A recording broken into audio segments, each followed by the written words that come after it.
On the campus of Charleston Southern, right in front of the reflection pond in the middle of campus, I'm Anna Witte, joined by President Dr. Dondi Costin. Welcome to the show. Great to be here. Thanks for having me. Yes, of course, and thanks for being here.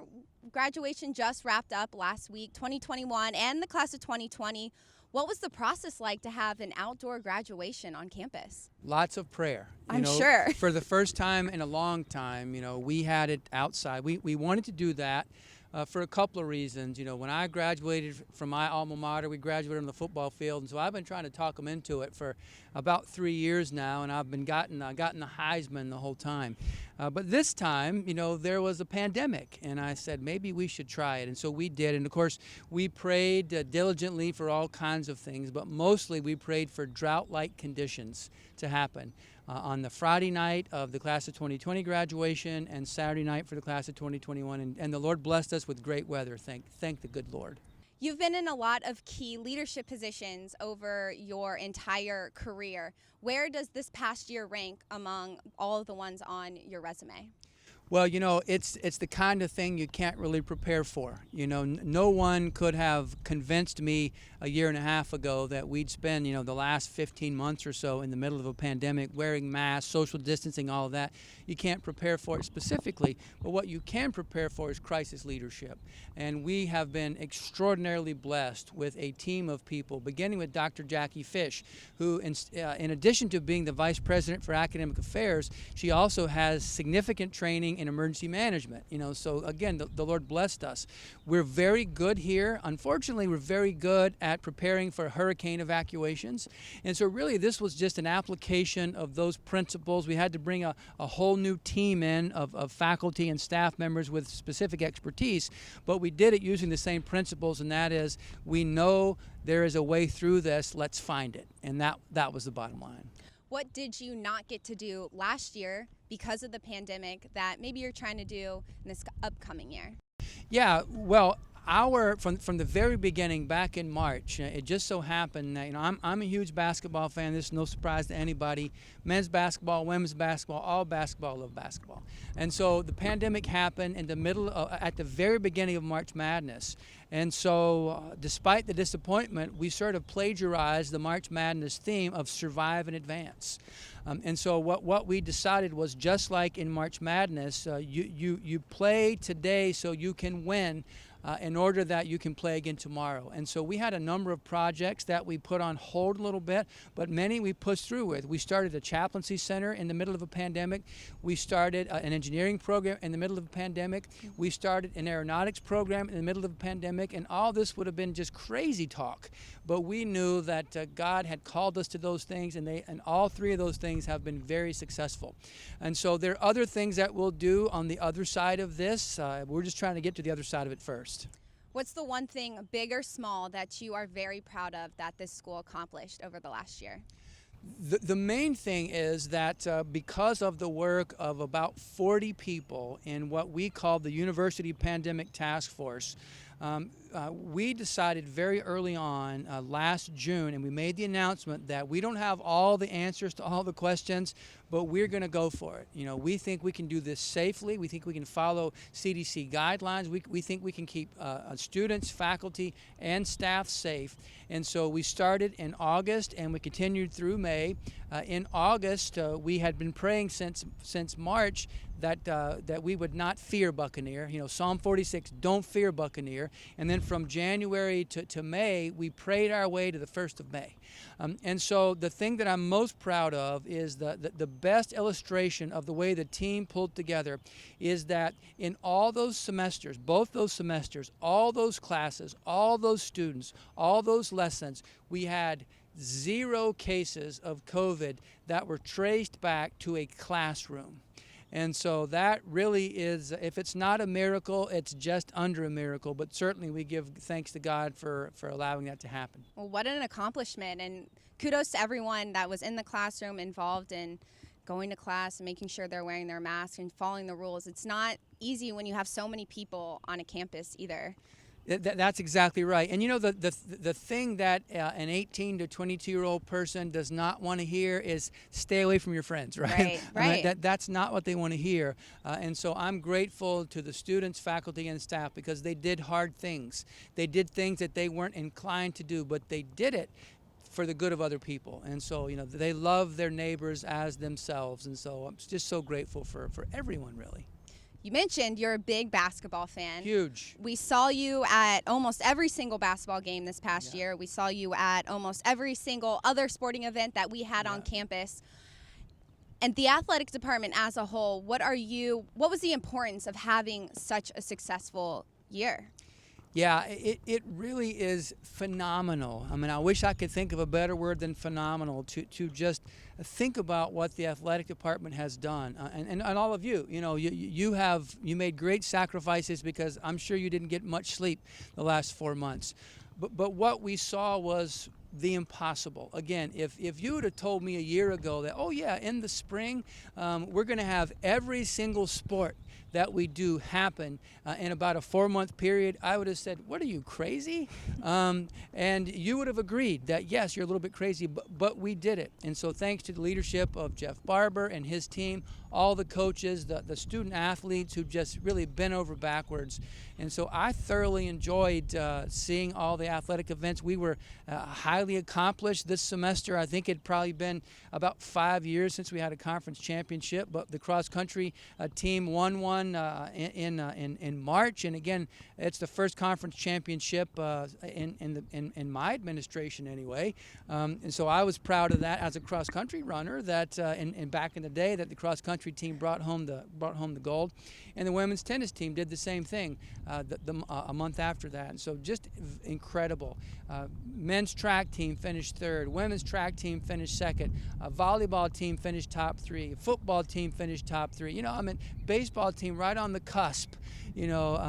Except for a passed ball here and there, they would have been in the top 4 playing for the Big South Championship as well. So I'm sure I've forgotten some great accomplishments, but the bottom line is this happened in the middle of a pandemic. And just about every game went as planned, and I just could not be more proud. With all those accomplishments that happened within the athletic department, what did it do for your university as a whole to make that all happen in a crazy year of 2020, 2021? Yeah, it really goes back to, the commitment of people to do what they have been called to do, despite impossible challenges. And so the scriptures talk about us having the faith of a mustard seed and we can move mountains. Well, this was a mountain. And the way the student athletes, the way the coaches, I forgot golf, by the way, the men's golf team just had a phenomenal season. I think they were 22-1 in conference play. I don't, Coach Payne, my apologies, I didn't forget you. But just the whole thing was incredible, and just is a testament to exactly what we want to happen here at Charleston Southern, is that people do hard things for the glory of God and the good of other people, and that happened. As the president of this university, you have your hands in a lot of different things, but you obviously have them in athletics as well. You spoke about Jeff Barber, the coaches, the staff, the communications department. What's your involvement with the athletics department? I mostly stay out of their way, which is what I try to do with everybody else. There are different leadership styles. In my opinion, the style that works for me is to trust the people who work with and for you on the organizational chart, and trust them to do their jobs. And certainly you hold them accountable when things happen. But nobody wants to be micromanaged, and I wouldn't be very good at it. And so I'm just excited that the team of senior leaders we have are really good at what they do. And nobody's perfect, of course, but we do this together. I know growing and developing strong leaders and character is important for you in this role. Over the past year and looking forward, where do you think your team grew the most as you look forward into the future? Yeah, when we think about the pandemic, it was a big bummer, right? I mean, it's almost nothing about the pandemic that I would go, yeah, I'd love to do that again, or I would have wished this, on my best friend. But frankly, there are a number of things that, as we look back upon the pandemic, that I'm thankful to God for, which I think happens anytime you're in a crisis, right? You have to trust God more than you otherwise would. If ever we thought that we were smart enough or strong enough or wise enough to accomplish our purposes, the pandemic reminded us that we aren't. We have to stick together. And so one of the things that the pandemic did really was caused our senior leadership team to gel in ways quickly, because we had to, that would not have happened absent the pandemic. And so I think we're a stronger team. We accomplished great things because we did it together, and we knew that we had to trust in God in ways we never had before. And so I'm thankful to God that He gave us the pandemic for that purpose. So many different ways that we had to adapt because of the pandemic. What have you and your team learned that maybe you'll take into the future because of what you had to deal with the past year? The first thing that we learned, you sort of know it intuitively, but the thing that I'll walk away most is there is no problem that we will face that we can't overcome. No problem. I used to tell airmen when I was a chaplain in the Air Force, I used to tell them, if you can make it through basic military training, which will be for most people the toughest, 2 months of their life. If you can make it through that, you can make it through absolutely anything. I think that's true. And so for our staff, whatever problem we face, whether it's a financial challenge or a leadership challenge or a relationship challenge or anything else, we know that because we made it through COVID, we can make it through anything. Now it's summer. Last week was graduation. Yes. What does your summer look like? What do you have on the docket this year? Well, it'll be a lot busier than last summer, because last summer, the way this works in the college presidency, sadly, is everybody who wants to have a summer meeting or a meeting does it in the summer, because they know how busy we are in the year. And so last summer was actually kind of amazing, because none of those meetings happened, all right? And so I didn't have to rush from one place to the other. So this summer will be a lot of meetings, with the Big South Conference and the South Carolina, the Southern Baptist Convention. The South Carolina Baptist Convention will have a nominations committee meeting that I'll go to. Student Leadership University. I could go on and on and on. They'll be fun. I'll see friends I haven't seen in a long time.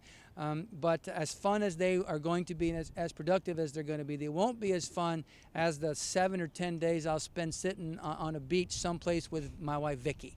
All right, and so hopefully we'll squeeze that in before August comes to see us. Well, when August comes, hopefully we're all maskless and life will look a little bit more normal. We're keeping our fingers crossed on that one. What do you anticipate the most about having students come back, people coming back and enjoying each other again? Yeah, we have followed CDC guidelines the entire time as best we could. And so you may have heard a loud scream of exuberance and exhilaration when the CDC announced and the President of the United States announced that if you're vaccinated, you no longer have to wear a mask, except for certain situations. And so I am fully vaccinated, and I said, thank the Lord, because that really is a game changer. We're not going to require vaccinations, but we're going to highly encourage people to have vaccinations. And those who are vaccinated, it will be, Lord willing, and unless something else happens that we don't yet know about, it will be almost like it was pre-pandemic, we think.